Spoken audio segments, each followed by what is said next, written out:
Hey everyone, this is Andy, better known as Love Retro BTW on Twitter X, Threads, IG, and Cafe BTW on TikTok and YouTube. A quick update that the Cafe BTW podcast is taking a very long hiatus, but I still have something really amazing to share with you. We have a fantastic retro gaming community on Twitter X where we've crossed well over 2,000 passionate members. And if you're a lover of retro gaming, this is the perfect place to share your content, showcase your pickups, or just chat about your favorite old school games. To dive into nostalgia and become a part of the thriving community, click in the show notes on the Cafe BTW link tree or go right to my Twitter X profile on Love Retro BTW. And now, without further ado, gear up for another sensational episode of the Gamers Week podcast. Coming up on Gamers Week podcast. All right, starting off is Ghostbusters Rise of the Ghost Lord, available on PSVR 2 and Quest. There's nothing like busting with friends. Ooh. I'll repeat that. There's nothing like busting with friends, but even if you're playing solo, you can take on Ghost Lord yourself with the help of a ghostly companion. Hey guys, you want to get together and bust? What? Busting makes you feel good. It does, Ray Parker Jr. It's all this ectoplasm.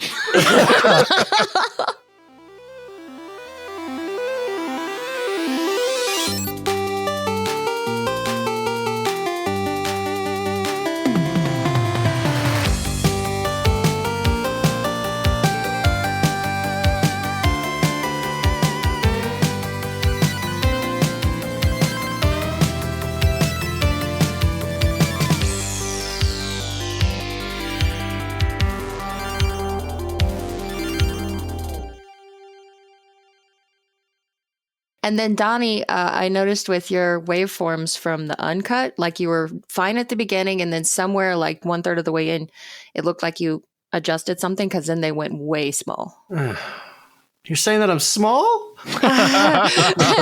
You know, you were big at the beginning and then something happened internally and then there was shrinkage. It happens to a lot of guys. It's nothing to be ashamed of. Is it better?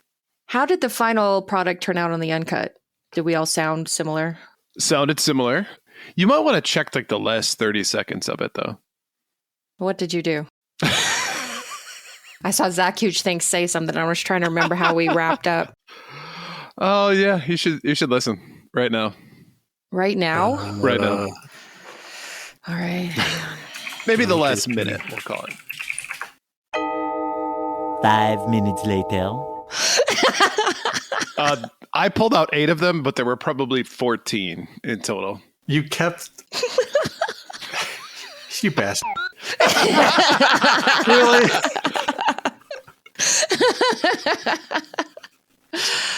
No, I salute played, you. Sir. Yeah, well played. I'd love to include it in this episode, but it's horrible, so I'm not going to.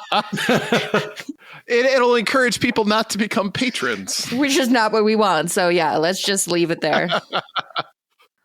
We ready? Oh, I'm ready. Okay.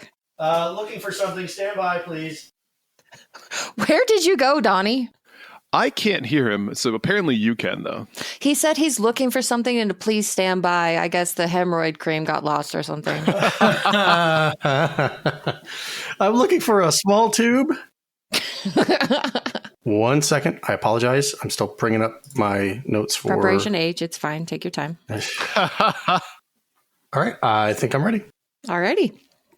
Welcome to Gamers Week podcast. Like the name says, we analyze the best, worst, and weirdest headlines of the past week in the video game industry. This is episode 95, and today is Wednesday, October 25th, 2023. Thanks so much for tuning in, everyone. My name is Blue Williams, and I'll be your host for this evening, but I am not alone. I do have my 2 fine co-hosts with me. My first co-host has just been promoted to manager of the diaper changing department at Babies R Us. And please congratulate my second co-host, whose chili recipe was just named Cleanse of the Year by the American Gastroenterology Society. I'm going to be rich. Please, everyone, say hello to Ryan Payne, a.k.a. Retro Game Brews, and the one and only Donnie G. Hello, everybody. I'm glad to finally get into this role. It's a shitty job, but somebody's got to do Yes. it. And if you'd like my recipe, it's $9.95 shipping and handling extra. That's still very cheap for a cleanse, let's be honest. All right, well, let's get the show started with our reviews, reactions, and requests. JTown0011 says, this podcast is the shiz with 3 Z's. So that's how you know it's really good. Love the banter between these three. Really enjoy the industry headline analysis. It helps me stay current with what's happening in the gaming industry. Always look forward to Friday show releases. JTown, thank you so much. Thank you. Yeah. Thank you, J-Town. Happy to be the shiz. The shiz. At Darkwing J said, if I had been at Portland Retro Gaming Expo when the tech problems during the Blockbuster thing happened, I would have done some comedy skits.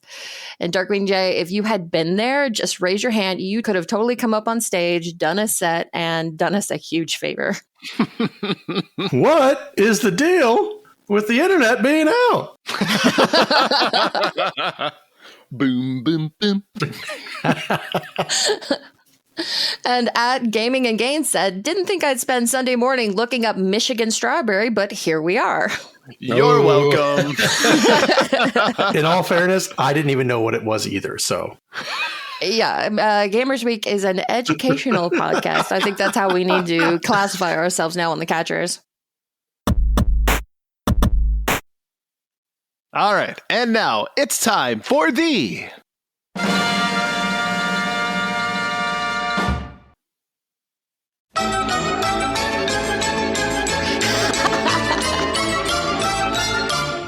Let's consider each answer one by one for this week's very important poll.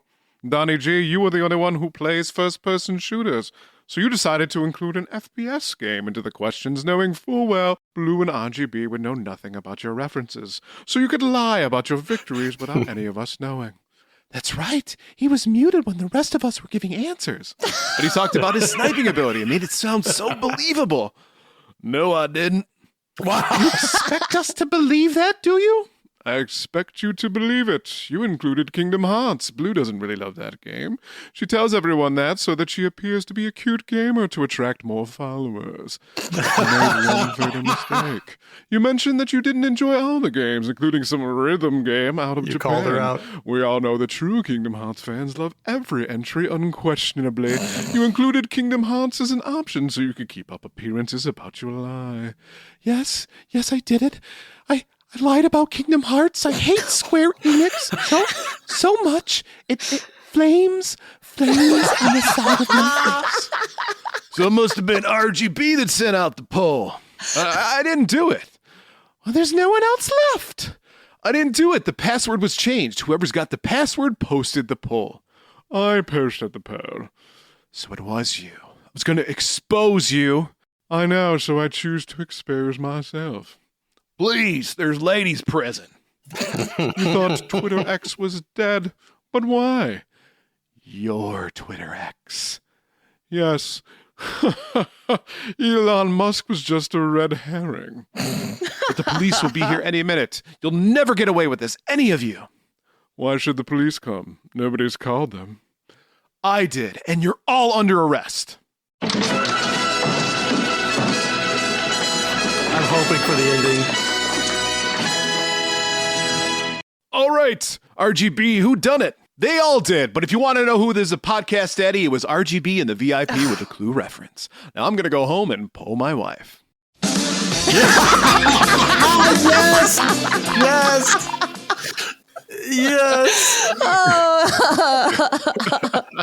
I was hoping that was the ending you were going to use. Oh my gosh. Okay. Yeah, it was way too long, but you know what? I love that movie. Yeah. That was great. I will allow it. Well done. And I also noticed that in the skit, he only gave himself a normal voice. Right. It's me, though. I have to use my normal voice. Yeah. How was this guy? I mean, I don't know who You're this Lawrence, is. man. I was going for Lawrence. And the flames? Hot flashing flames? On the side of my face? All right, so every Monday on Twitter, we post our VIP or very important poll. If you would like to participate, follow us on Twitter at GamersWeekPC. Question for this week is, it's cozy season, so we want to know, what is your favorite campfire in video games? Coming in third place was Shovel Knight with 13.9%. Coming in second place was Final Fantasy VII and Cosmo Canyon with 20.4% of the vote. And coming in first place, no surprise here, Chrono Trigger with 46.7% of the vote. But 19% of you said others, so let's look at some of the comments from the poll. Starting off at Mogok, Dragon Age Origins, but Baldur's Gate 3 is coming in hot. Fernley Flynn says, what came first to mind is Spyro the Dragon. In Dark Hollow, there are 2 stacks of logs you can light with Spyro's flame. I thought it was so cool to be able to interact with the level environment like that when I was a kid. I'm Thomas Wilson said, it's very briefly part of an introspective scene in between levels, but one example would be from a very moving game called Continue $97865432110.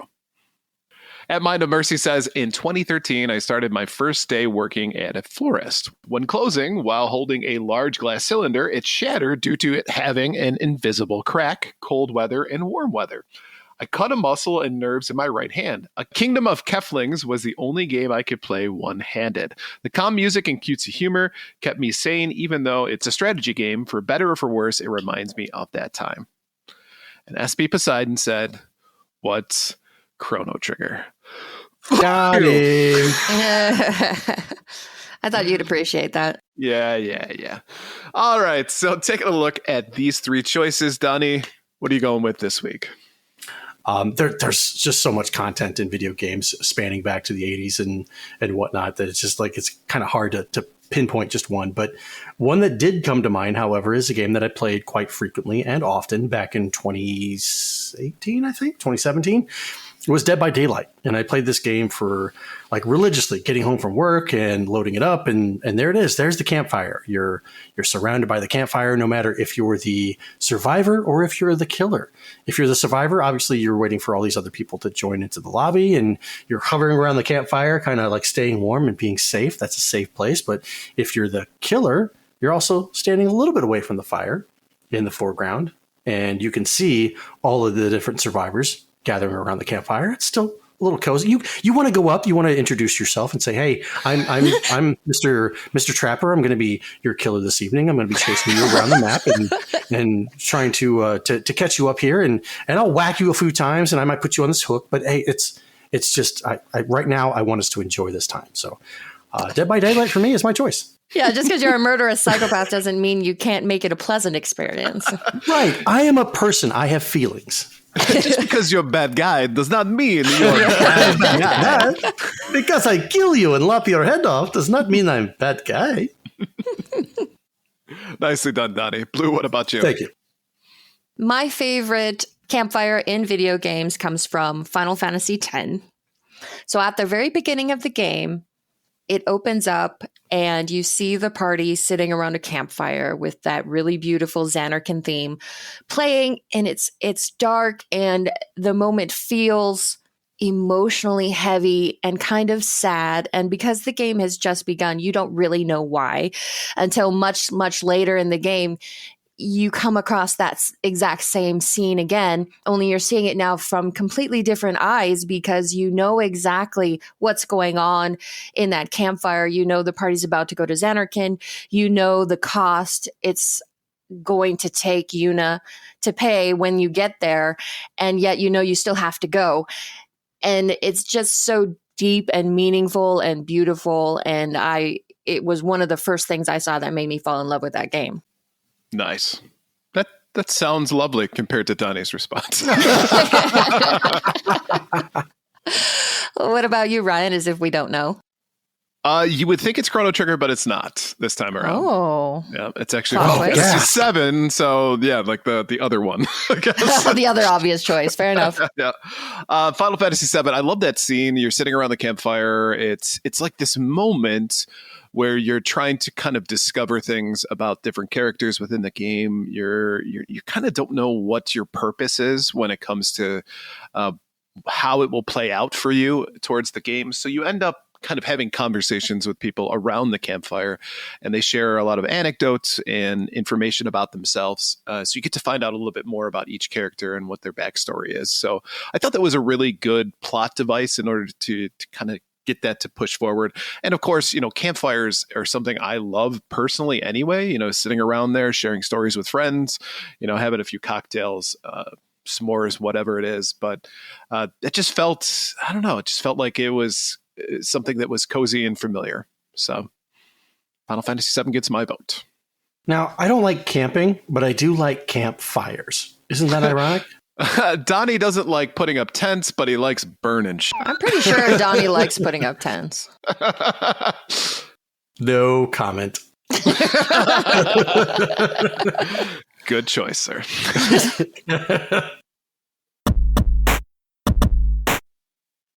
All right, let's move on to our patron shoutouts. We couldn't do what we do without the help of our gorgeous patrons.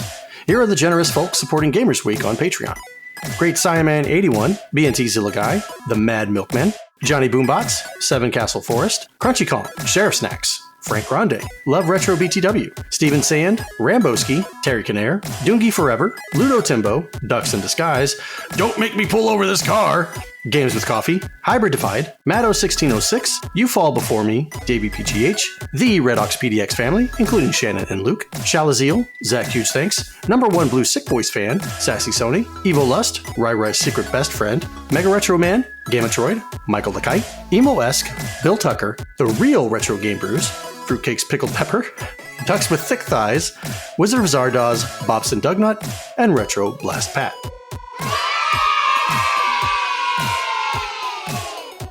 If you like what you hear today, and we really hope you do, please consider joining us on Patreon. Your support helps cover the cost of producing the show, as well as other cool stuff we'll be doing like prizes and giveaways. You'll also gain access to our weekly patron-only bonus cast called Gamers Week Uncut, Patrons with Benefits. Visit patreon.com/gamersweek or follow the link in the show notes to learn more. All right, let's move on to our headlines. And our headline segment is, of course, proudly sponsored by the Retro Game Club podcast. It's a fantastic, family-friendly retro gaming podcast. In each episode, Rob and Hugh pick 2 games to play and discuss, as well as news, interviews, and other topics. Currently, they're playing through The Lurking Horror and Castlevania Legends. Visit them at retrogameclub.net or follow the link in the show notes.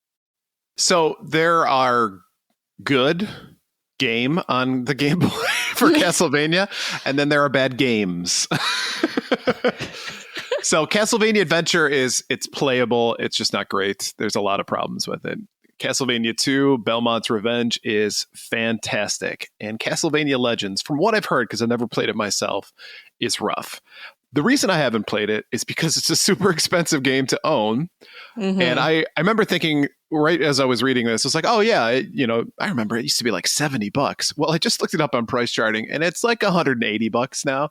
So even nothing. Less accessible to me. Because I've always wanted to play Legends to see if it's as bad as people say.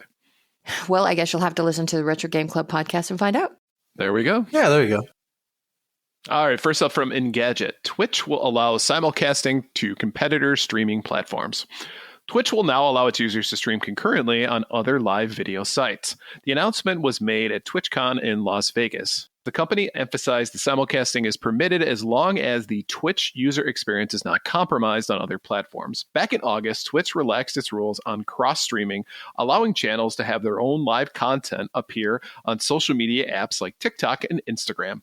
In terms of what new competitor services are kosher now, the Twitch language is broad.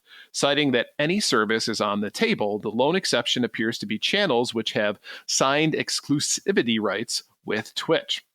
The new approach is simulcasting might seem to hurt the company's bottom line. A live streaming platform wants more entertainers, so why allow users to take their content elsewhere? The move might be a response to several big-name streamers jumping ship and signing deals with competitors in this space, YouTube specifically.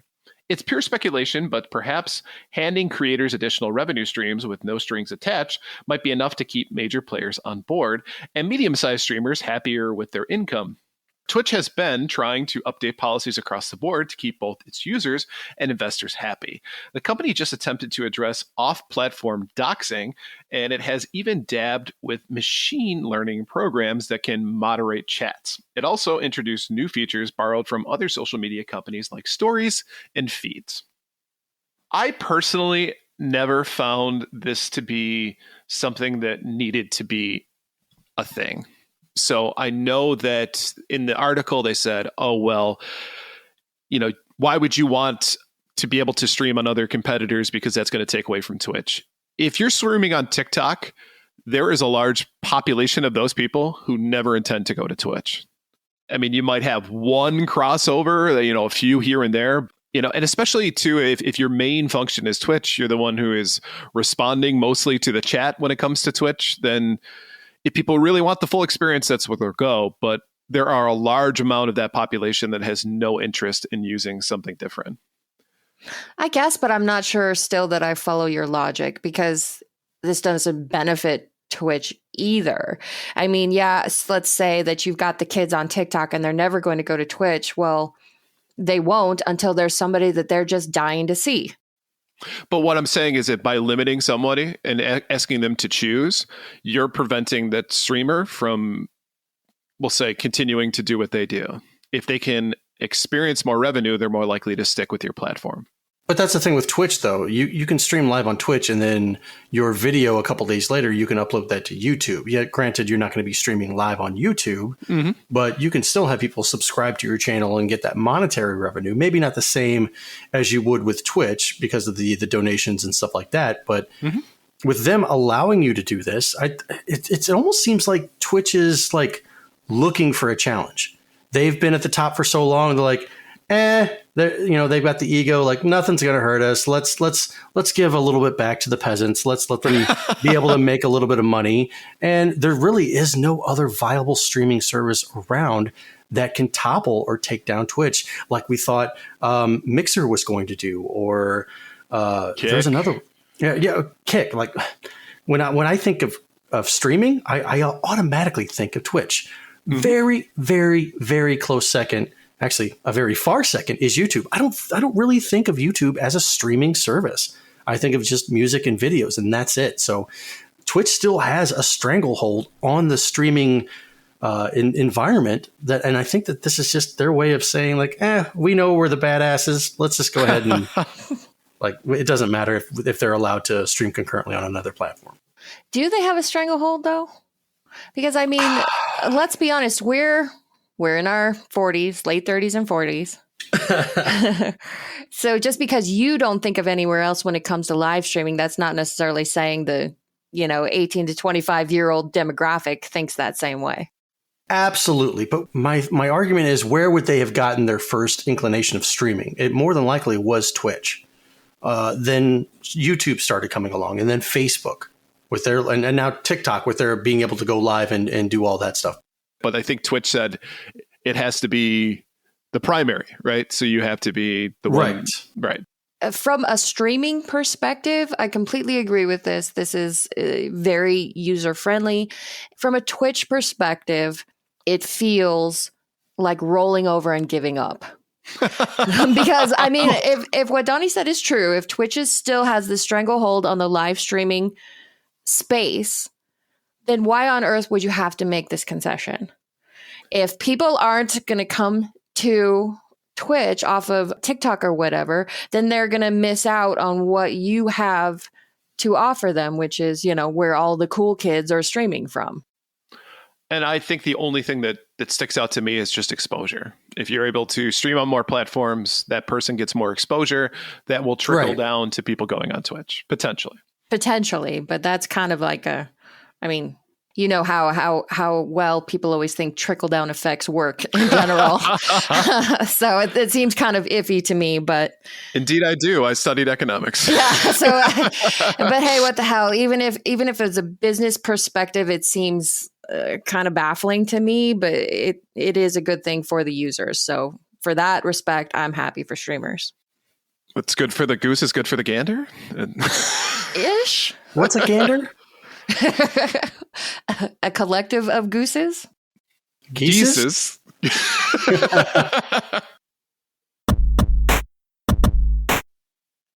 All right, next up from Forbes, shockingly, Konami phoned in the Metal Gear Solid Master Collection. Metal Gear Solid is one of the most storied franchises in gaming, but it's now held captive by Konami, a company that's a shell of its former self. That's a lot of shell. A company that's a shell of its former self, with the brain behind MGS, Hideo Kojima, long departed and working on other projects. So in theory, while something like a Metal Gear Solid Master Collection should be cause for celebration, you may expect that Konami would screw it up somehow, and you'd be right. The port of these old Metal Gear Solid games to new platforms really did not go out of its way to offer many improvements from the original releases, at least not compared to what emulators have done and continue to do for the same games. The collection is 720p, even on PC, causing fans to instantly build and release 4K mods for the game. The UI is ancient, bugs and graphical issues abound, performance is poor, and you can't change the aspect ratio. My favorite thing has to be that PC support is so non-existent that you cannot use a mouse at all.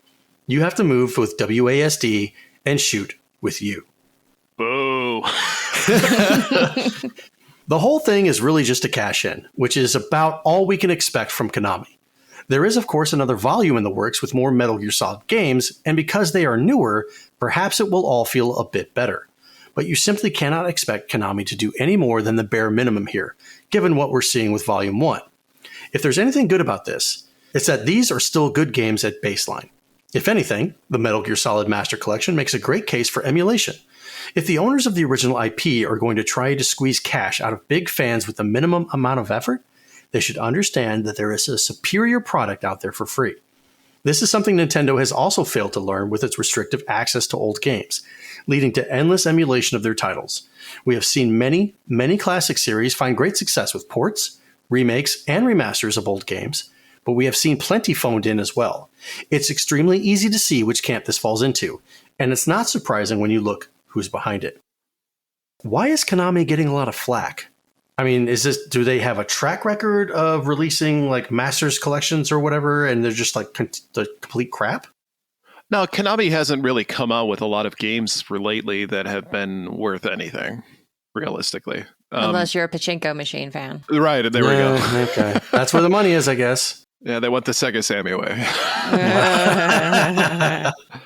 I think the article, the writer of this article nails it on the head, for at least from my perspective. If you're going to make a collection like this, it's got to have those quality of life improvements that make it easier to access, to make it available for modern controllers, or if you're utilizing something like that, or just, making the flaws of the game maybe a little less difficult for you. I think that that's where the advantage would be if you're going to create some of these collections. If you're not doing that, then that's exactly what the author of this article suggested. If you're not going to improve anything, you're just going to throw a collection together because it's there.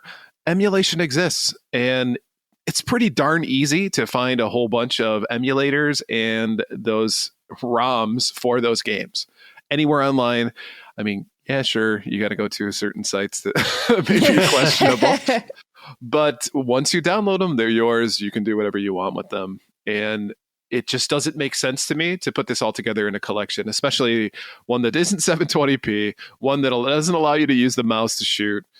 To me, that just sounds like they don't understand why people buy these collections in the first place. Yeah, to them, it's just a cash grab. And that sucks, Yeah, of course it does. Right. And if you think about it from the point of view of somebody who maybe not as savvy as us, that doesn't know that emulation is so easy to do and so easy to access, and they pay the money for that, and this is the experience that they get. Well, and the other thing is that this is a huge IP for them. So you're counting on a lot of pre-orders, and then you sell a bunch of units of the game before anybody figures out how it is. Right. Except for what really hurt it was when it came out that downloads were required for what was on this. So even if you bought the physical, it wasn't actually there. I think that really hurt them a lot. Jesus. That is something that pisses me off more than anything. If I have it on the damn disc of the cartridge, it's there. Reads it right there from that. That's how it was in the past. That's how it should be. The only thing I like about it is that, maybe there's patches for bugs. That's the that only... I can completely understand. Right. But this is, I think, sadly enough, this is kind of where we live now, is companies are less concerned with making a quality product than they are with just getting some of that sweet pre-download money. It's with anything. It's not just with video game companies. It's the fact that your water heater doesn't last as long as it used to, or your microwave doesn't last as long as it used to. They make a crap product. They charge you out the wazoo for it. And they know that you'll be coming back crawling on your hands and knees like, please, sir, can I have some more? Can I have some more hot water, please, sir? Right. This is just another opportunity for them to say, oh, okay, we didn't do well with this one, but the Metal Gear Ultra Solid Master Collection that comes out, that's where we'll fix the issues. No, you really didn't. But wait, what about the Ultra Clear Metal Gear Solid Super Edition Deluxe Master Collection? And you're like, oh, okay, well, maybe I'll get it a chance. And they just keep going and going and going and going because they know people get excited about the name. Maybe this time Konami will do something. Maybe this time Sega will hit it in the mark. And they don't. Metal Gear Solid, the trouser snake.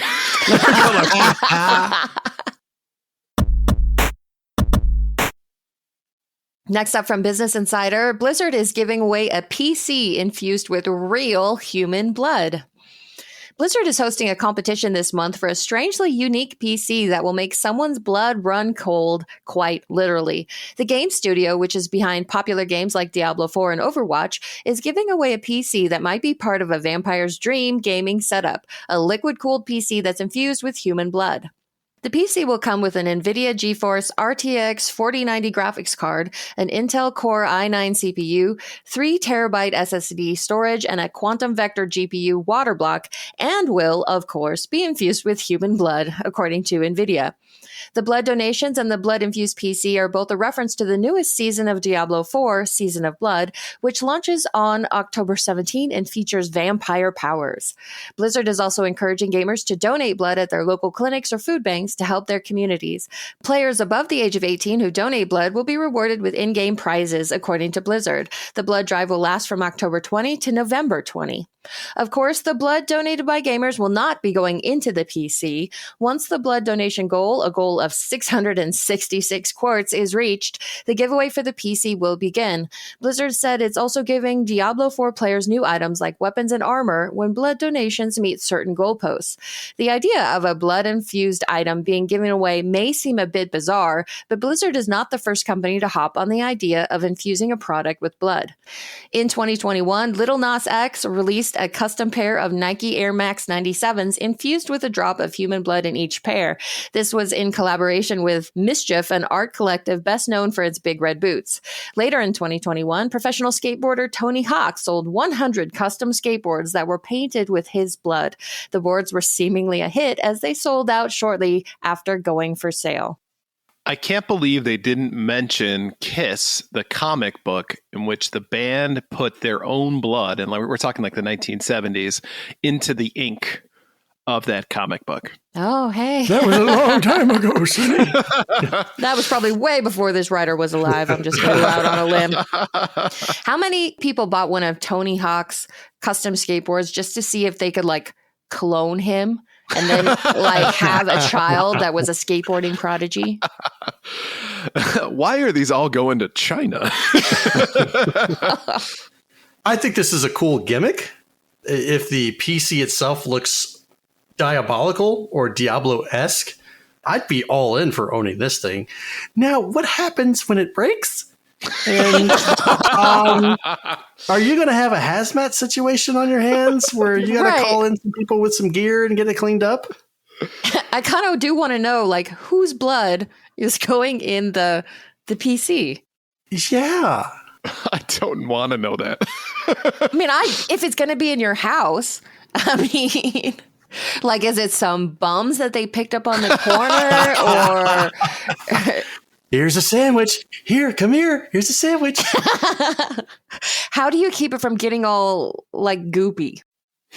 So the real question is, how much blood are we talking? Yeah, how much blood? Oh man, my water cooler got clots. Can you imagine taking this into a repair shop? Oh, God, no. Bring it in like a biohazard bag.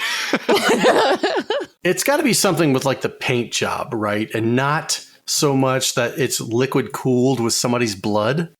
I think it is liquid cooled. That's the first thing that came to mind when The picture, it shows the tower. The front side of it says Diablo 4 Season of Blood. Other than that, it just kind of looks like a normal black tower. And then on the inside, it's got glowing red lights. And then a couple of tubes that you, I guess, are meant to think that that's where the blood is. Like test tubes. The water cooling infused with real human blood. The one thing I will say is it's for a good cause. It is for a good cause. True. I don't want to meet the person who's like super, like, I have to win the blood PC. And they're going to skip around to different blood clinics. When they get cut off at one, they're going to go to another one so they can get to that 666 quart goal faster. And then when they don't win it, just like lose their shit. I want all my blood back.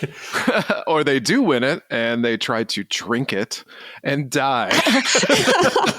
That'll be on one of our articles. I'm gonna say it's probably November is when we're gonna hear about this.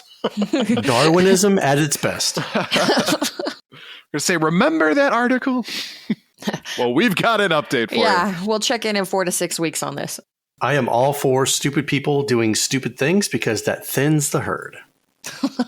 I love your nihilistic views. I'm sorry. The world needs a good cleanse. And if you're going to drink the liquid cooling that's infused with blood, be my guest. You should just offer the world your chili then.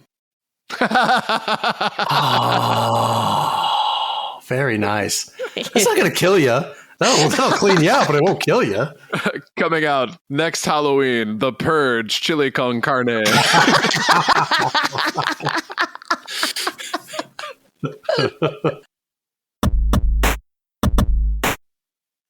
All right, let's move on to our top 3 new releases. All right, starting off is Ghostbusters Rise of the Ghost Lord, available on PSVR 2 and Quest. Are you ready to save the city of San Francisco from the Ghost Lord?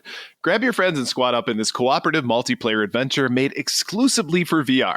Gear up with the latest Ghostbuster gadgets, from remote turrets to ghost decoys. Take a variety of missions like collecting dark PKE or closing interdimensional portals. You'll need to work together to solve puzzles, trap ghosts, and stop the March of the Malevolent. There's nothing like busting with friends. Ooh. I'll repeat that. There's nothing like busting with friends, but even if you're playing solo, you can take on Ghost Lord yourself with the help of a ghostly companion. Hey guys, you want to get together and bust? What? Busting makes you feel good. That does, Ray Parker Jr. It's all this ectoplasm. Oh, I feel so funky. Next up, World of Horror. PS5, PS4, and Switch experience the quiet terror of this one-bit love letter to Junji Ito and H.P. Lovecraft. Navigate a hellish roguelite reality with turn-based combat and unforgiving choices. Experiment with your deck of event cards to discover new forms of cosmic horror in every playthrough. The inevitable awaits. And finally, Alan Wake 2, PS5, Xbox Series X and S, and PC. A string of ritualistic murders threatens Bright Falls, a small town community surrounded by Pacific Northwest wilderness. Saga Anderson, an accomplished FBI agent with a reputation for solving impossible cases, arrives to investigate the murders. But her case spirals into a nightmare where she discovers pages of horror story written by Alan Wake that starts to come true around her. Experience both Alan Wake's and Saga's Anderson stories and see events unfold from different perspectives. Switch between Anderson's life or death race to solve the case and Wake's desperate attempt to rewrite his reality to escape the depths of the dark place. Let's take a look at these 3. Donnie, what are you looking at? Kind of looking at all 3, to be honest. Alan Wake 2 has been on my radar for a little bit because I love the idea behind it. It's psychological horror, and that's probably going to be enough to make me want to play with the lights on. World of Horror, it looks interesting. I'm just not sure if it'll be up my alley. When I see horror it's like almost like a comic book, black and white ish. I don't know how I'm going to get scared. So I'm interested to check it out to see what kind of experience that's going to be, but not something I would really like rush out and grab day one.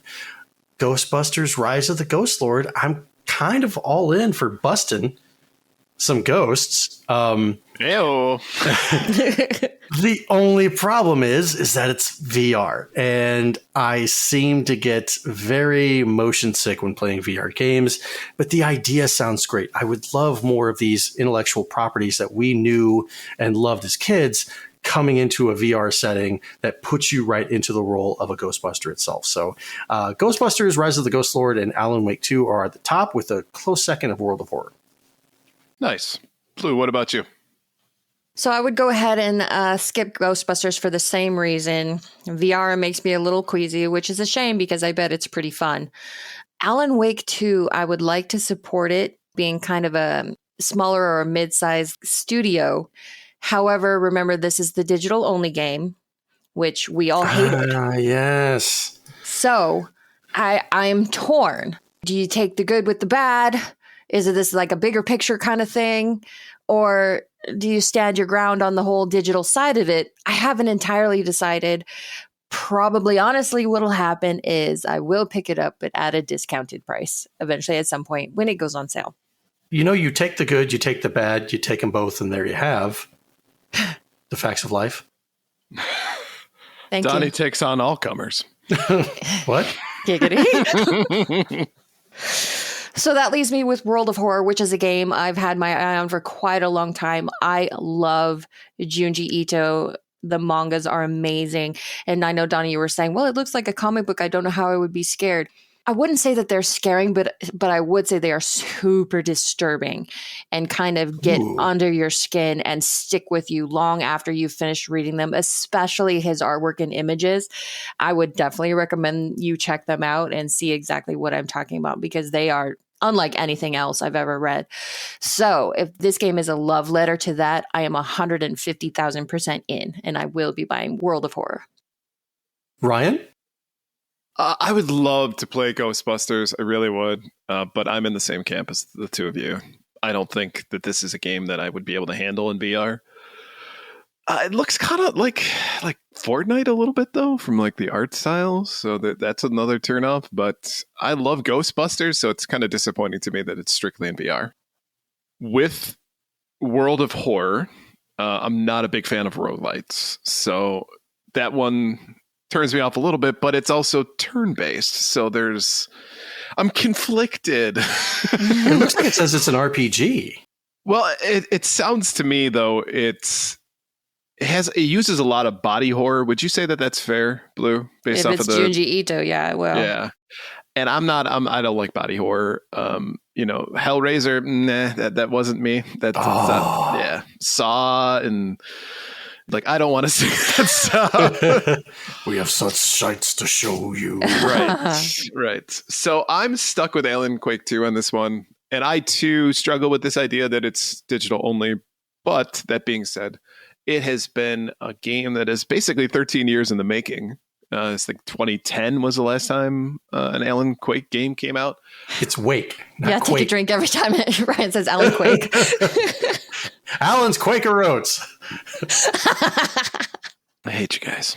You don't, though. So with Alan Wake. Quake. Say what? Quake. I'm going to get trolled all day on spoilers. All right. So with Alan Wake 2, I like the concept, though, that it's two stories that are happening, one that's already kind of happened and then one that you're living out, and you keep going back and forth between those two and learning more about the story and finding new elements to it. That to me sounds pretty cool.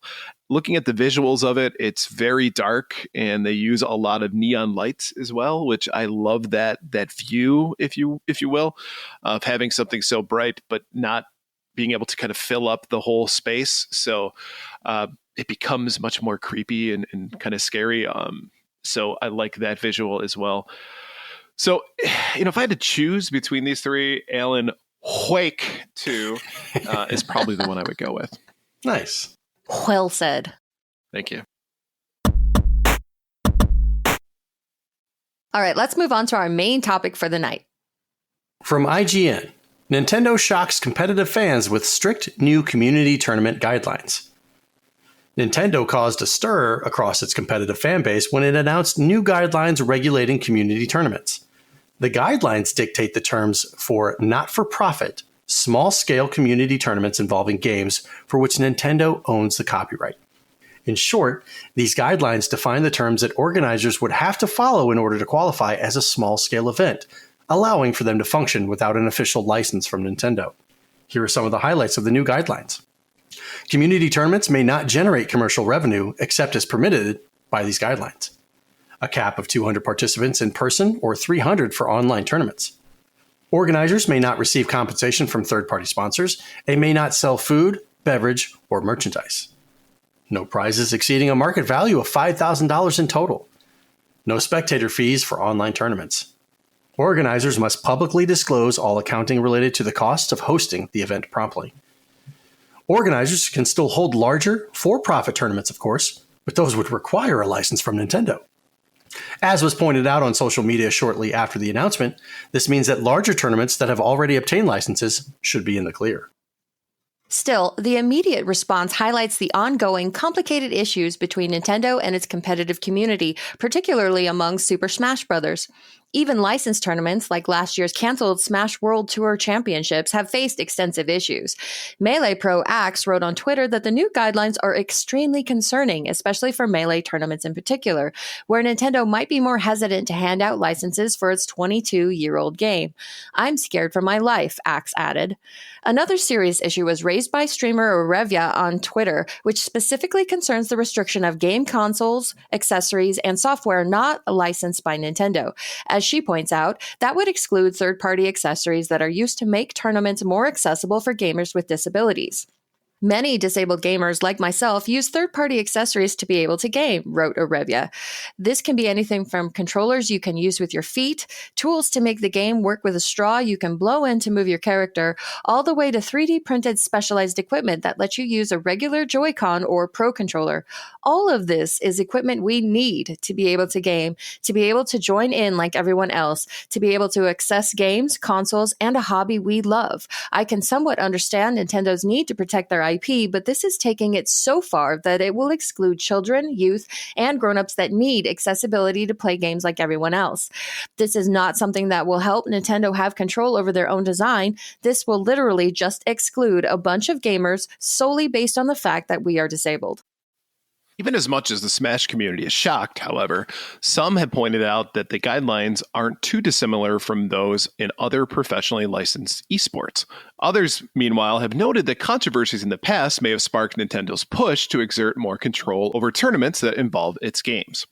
Alex G. Logics on Twitter writes, I know everyone likes to immediately jump on the doom and gloom. However, there have already made it clear that there is a path to a license for larger events. We'll see how the restrictions change with the proper license process and how simple the process is before assuming that it's a net negative.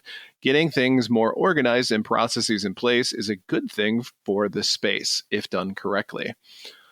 At John Combs on Twitter pointed out that Nintendo's new guidelines also include a regulation that organizers will make full efforts to create community tournaments that is friendly and welcoming for all and that fully respects the dignity of participants and will not tolerate harassment or discrimination of any kind, including based off of race, ethnicity, nationality, ideology, religion, belief, origin, social status, class, occupation, sex, age, disability, sexual orientation, gender identity, or marital status. Despite the silver linings, it's another significant update in the long-running rift between Nintendo and its competitive community.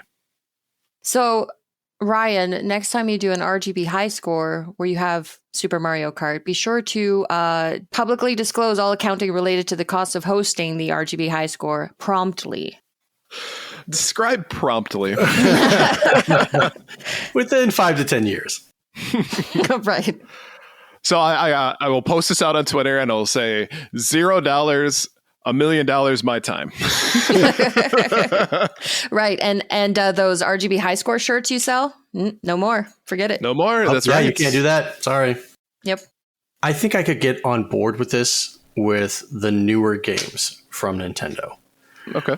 But when you talk about classic games in relation to what we just experienced with PRGE and the Blockbuster World Video Game Championships, when you have games, like let's just say you wanted to have Mike Tyson's Punch-Out, one of the original first-party Nintendo games that basically not a lot of people are really on the in with that game.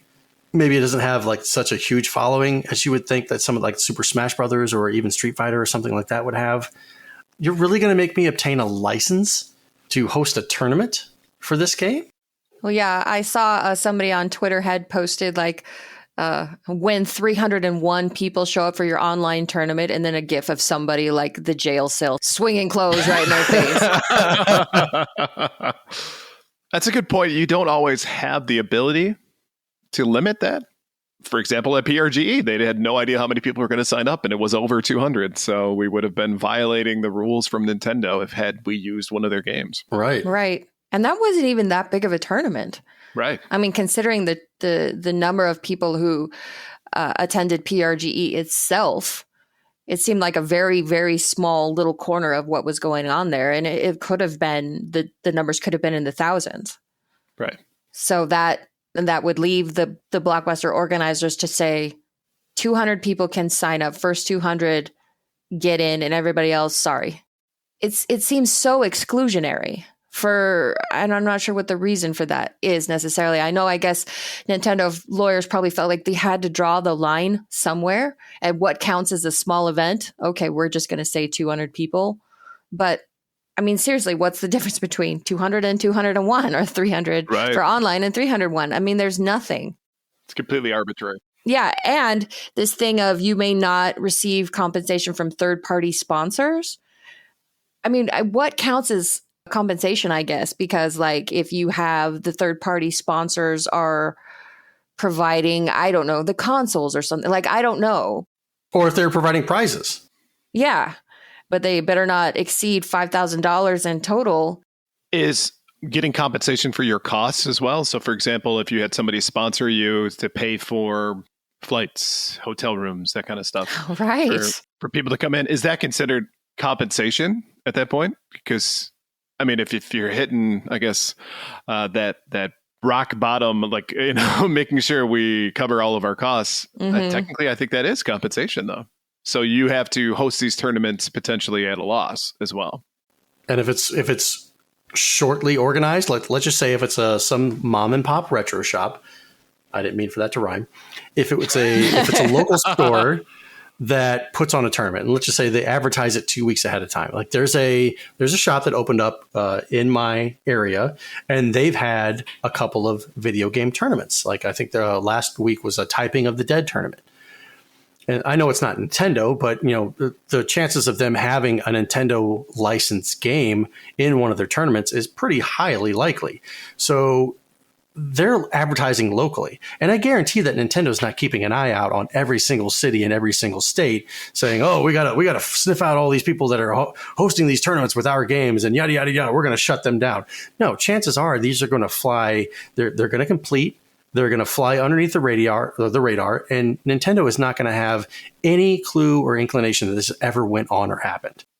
That's also kind of a good point because we saw these new guidelines because, I mean, we spend time online. We keep an eye on this industry and the news that pops up for this show. But I mean, let's say, okay, there's some elementary school and they're doing a fundraiser and let's do a Mario Kart tournament as a fundraiser. They're not going to know that they're not supposed to do this. No. They're not going to know any of this. That lovely cease and desist letter or that lawsuit letter that comes through the mail because of your fun charity tournament that you did at your local high school. Yeah. Yeah. It's me, Mario, with the cease and desist. Oh my gosh.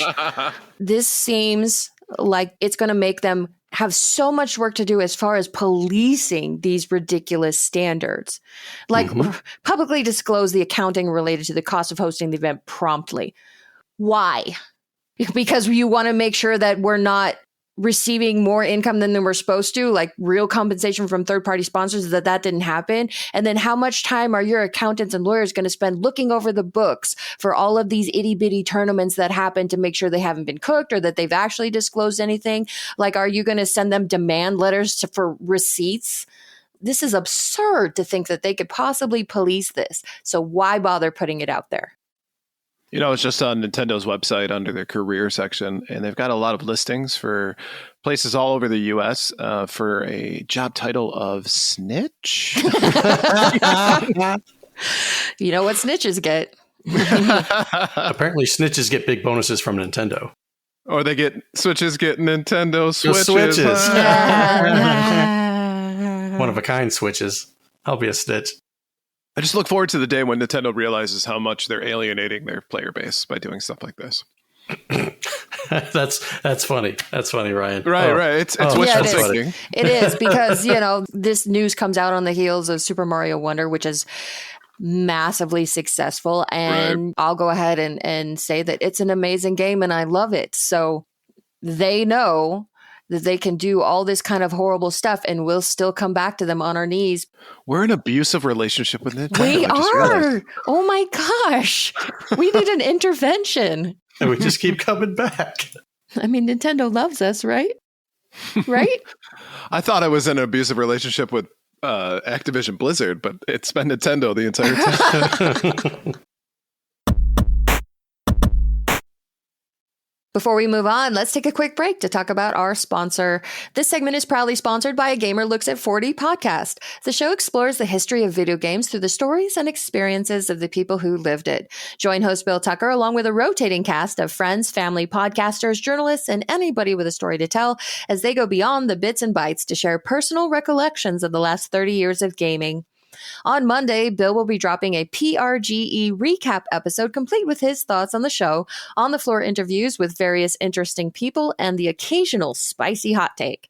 So this week's question is, what's the best retro gaming item you've picked up at a convention, swap meet, or garage sale? Let Bill know your answer by sending him a tweet at @AGamerLooksAt40 on Twitter. So I'm going to answer this with the assumption when we say what's the best retro gaming item you've picked up is more like what's the best deal you've gotten. So that's where I'm going to answer that from that point of view. And I know that I'll probably get crap for this, but I was living in New York. There was a sign for a garage sale that was right down the road from my house. So I decided, you know what? I'm going to walk over there and check it out. Had a box, and inside that box is a N64 with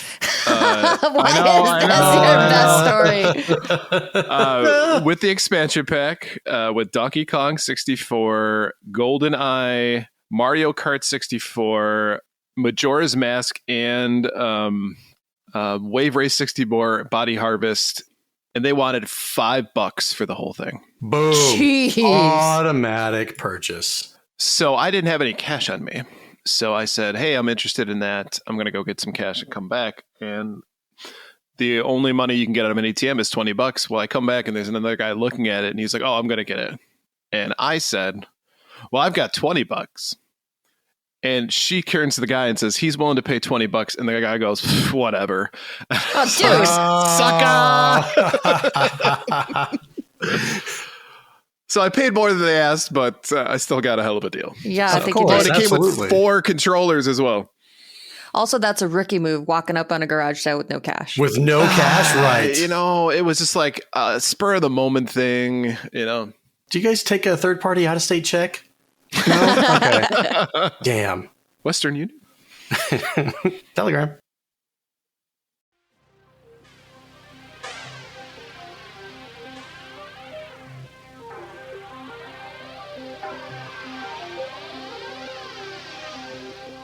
All right, fellow kids, make sure your Tamagotchi is fed, your hair has enough Aquanet to hold your spikes up, and you've loaded up on that Nautica cologne for tonight at the dance club, because where we're going, you're going to need them.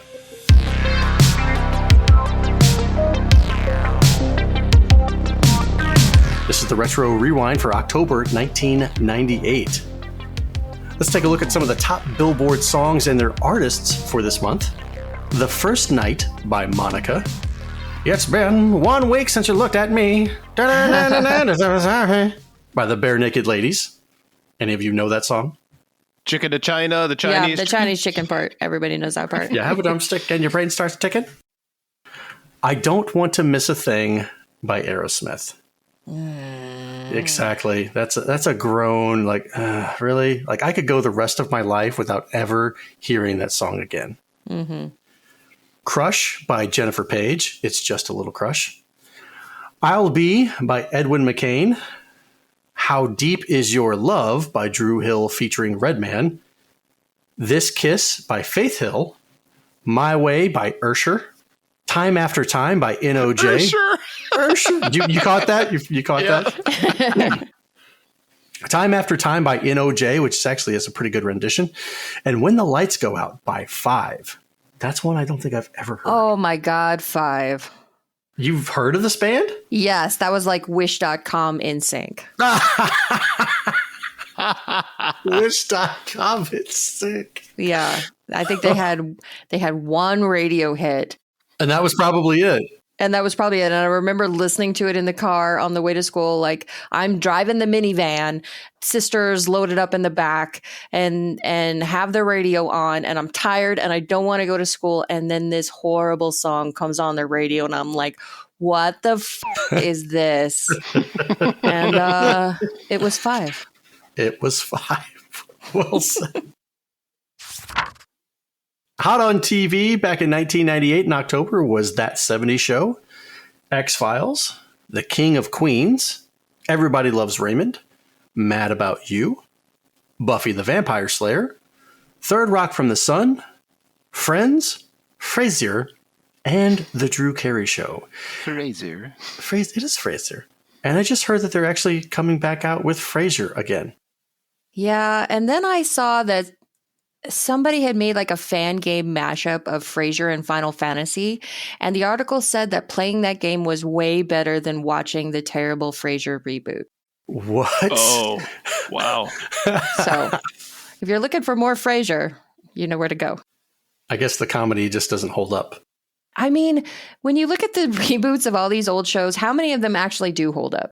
I don't think any of them. I don't think any of them. I think they exist in a bubble in time when they were successful, and you cannot resurrect the formula 20, 30 years later. You just can't do it.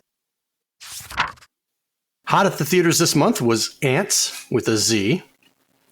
Rush Hour. Wipe yourself off, man. You dead. What Dreams May Come. If you've ever seen that movie. God, that's depressing. Yeah, but it's a great movie. Practical Magic. A Night at the Roxbury. You, me, you, me, you, me, you, me, you. I love that movie. It's Konami. It's so dumb. But it's a great movie, right? I think if I hadn't watched it when I was 17, if I'd first seen it, much later in life as an adult, I'd be like, this is stupid. But because I saw it when I was 17, I was like, this is stupid and it's funny. Nice. Ronan, Bride of Chucky, Urban Legend, Beloved, Pleasantville, which is another great movie, and an honorable mention, one that came out in July but was still banging at the box office, was There's Something About Mary. In the news this month, U.S. House of Representatives votes to begin impeachment hearings against President Bill Clinton on charges of lying about his affair with Monica Lewinsky. Remember, folks, he did not have sexual relations with that woman. The Baseball World Series, the New York Yankees beat San Diego 3-0 in Game 4 at Qualcomm Stadium to sweep Padres and win the second title in 3 years. The MVP was Yankees third baseman Scott Brosius. Britney Spears releases her debut single, Baby One More Time, and oh my God. The Christian school was up in arms over that one, trust me. And Space Shuttle Discovery blasts off on STS-95 with 77-year-old John Glenn on board, making him the oldest person to go into space. Let's hope he took some oops, I crap my pants. Hot at the arcades this month was JoJo's Bizarre Adventure, which I still have never played. Yeah, me neither. Biofreaks, first-person shooter. Carnival. I love Carnival. That is one of my favorite shooters of all time. Is it really? So well done. Yes. And in fact, I played that with Crunchy's son at a barcade in Huntsville, and me and him beat the game together. What? No way. Yeah. Love that game. Street Fighter Alpha 3. Soul Calibur. Sega Bass Fishing in the arcade. And Ski Champ. You could play this game at home without a console if you had the right amount of people. I get the joke. Let's take a look at one of our letters from the readers. Stick 'em up, Vader. In reference to video game violence being detrimental to the minds of young people, I have to say this. Mr. Politician, censorship is a form of Nazism.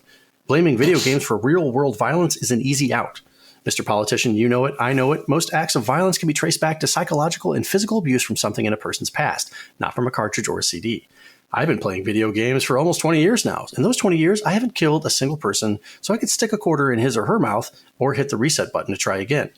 Mr. Politician, the things that need taken care of are the drug dealers, pimps, child molesters, rapists, murderers, thieves, and our revolving door of justice, not reputable companies like Nintendo, Sony, Capcom, Konami, Midway, and the countless other game developers.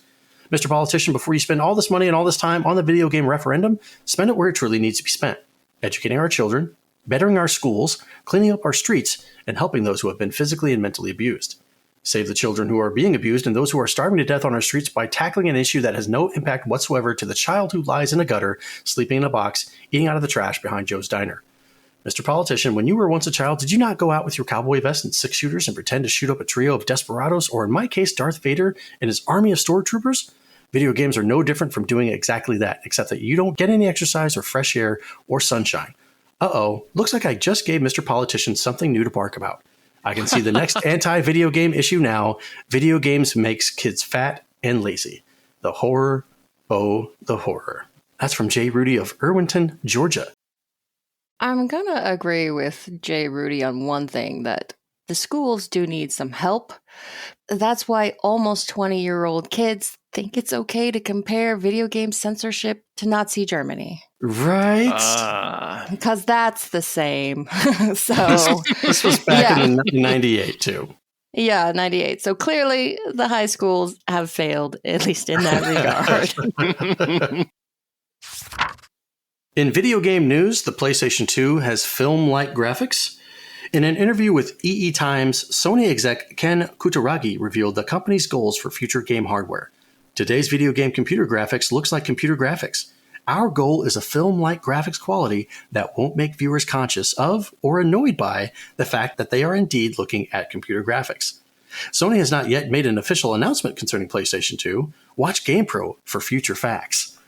Right, because when I think about Silent Hill 2, I think, boy, that's film quality. Right? And honestly, I would say that we didn't really reach film quality until like maybe the end of life of the PS3? Yeah. Kind of, but not really, maybe. Closer, but I'm still going to say it's late PS4, PS5. Whatever. Sorry? And the Game Boy grows up. Nintendo has big plans for the cheapest, most popular handheld game system in the world. Add a little color, throw in some virtual pets, maybe snap a digital picture or two. Any way you look at it, the Game Boy is coming on strong this year. Your dad probably owns one. It's been featured in dozens of movies as a prop. It's enjoyed great peak years and tough competition. It's the Game Boy, and it's posed for a comeback. Hot at Blockbuster this month was NFL Quarterback Club 99, Banjo-Kazooie, WWF Warzone, Mission Impossible, NCAA Football 99, and Mortal Kombat 4. Really? Really? You're telling me football was that popular back then? Apparently. A rudimentary, blocky-looking football game? That's what everybody was renting from Blockbuster? As opposed to a rudimentary, blocky-looking Mortal Kombat game? I don't believe you. Games released this month was F-Zero X for the N64, Medieval for the PlayStation, Brave Fencer Musashi for the PlayStation, Bushido Blade 2, Carnival, which Ryan just spoke about, Crash Bandicoot 3 Warped for the PlayStation, Pokemon Blue and Red version for the Game Boy, Spyro the Dragon, Twisted Metal 3, Wario Land 2 for the Game Boy Color, and WCW NWO Revenge for the N64. And I must say that I spent a lot of time playing WCW NWO Revenge, and I had so much fun with it. Yeah, it's such a classic. So Donnie likes blocky-looking wrestling, not blocky-looking football. Called you out. Yep. I feel so seen by this. All right, kids, thanks for hanging out with me this evening. This concludes our Retro Rewind for this month. I gotta go. There's something on the news about President Clinton and some sort of stain he left on someone's dress. I really hope he picks up the dry cleaning bill. All right. Thank you for listening to episode 95 of Gamers Week podcast. And a big thank you to the Retro Game Club podcast, Love Retro BTW, and A Gamer Looks at 40 podcast for sponsoring this episode. Don't forget to check out their links in the show notes. If you want to connect with Gamers Week, follow us on Twitter at GamersWeekPC. Email us at gamersweekpodcast@gmail.com. Watch us on Twitch at twitch.tv/gamersweekpodcast. Visit our merch store at gamers-week-podcast.creator-spring.com. Or if you want to do it the easy way, follow the link in the show notes. Join us on Patreon at patreon.com/gamersweek. And finally, since you made it all the way to the end of this episode, please leave us a rating and a review to let us know how we did. We really do value your feedback. And while you're there, consider subscribing on iTunes, Spotify, or your podcast platform of choice. Does the original Game Boy have a podcast platform? Oh, I know. Let's record a podcast on a Talk Boy. Ooh. Hi, kids. We're home early. I want a king-size bed. Credit card? You got You it. got it. I'm Peter McAllister, the father. All right. Good night, everybody. Good night. Good night.